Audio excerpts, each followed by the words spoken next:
Hello, how y'all doing? Welcome to From the Kitchen of McClendon Villa. We'll get into our video in just a moment, but first a word of prayer. Let us pray. Dear Heavenly Father, thank you for all the many blessings you bestowed upon us. Thank you for our YouTube watchers, all of our blog followers, all of our blog readers, all the publishers, publicists, authors, illustrators, merchandisers, manufacturer representatives, and others that we come in contact with via these blogs and these YouTube channels. If there's anyone out there seeking to find you, please help them to find you. It's in Jesus Christ, Yeshua's most holy and most precious name that we pray by the power of His blood. Amen.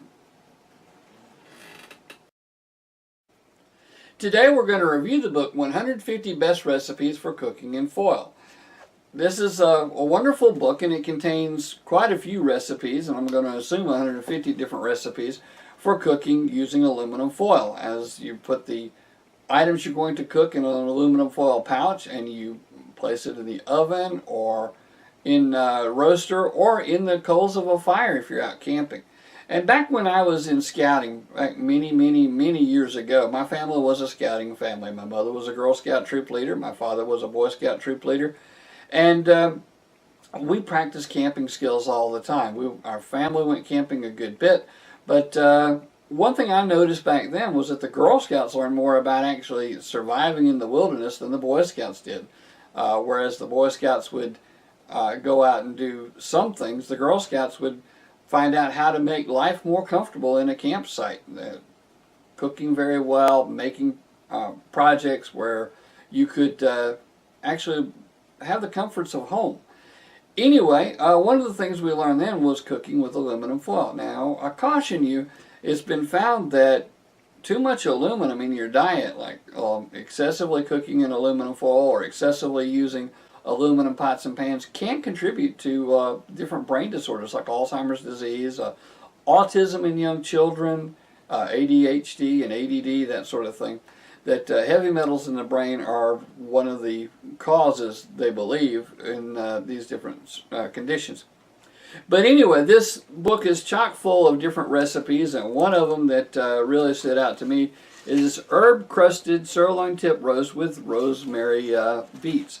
And there's a picture of it here, and I meant to mark it before we started, but there's a picture of it here.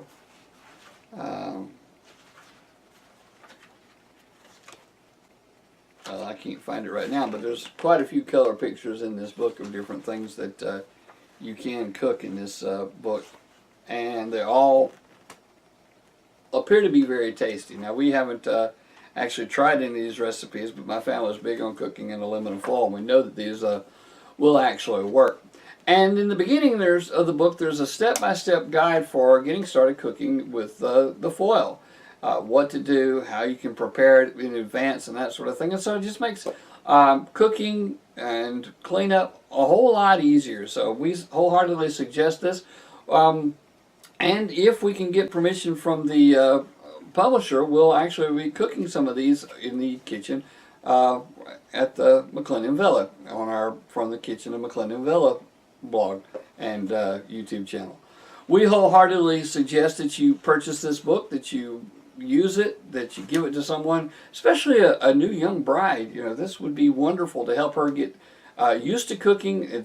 Cooking in foil is fairly simple, and it makes the cleanup and all that so much easier because you don't have any pots or pans to wash, or very few. You just wad up the foil and throw it away. We think this is a wonderful book, and we suggest that you buy it today.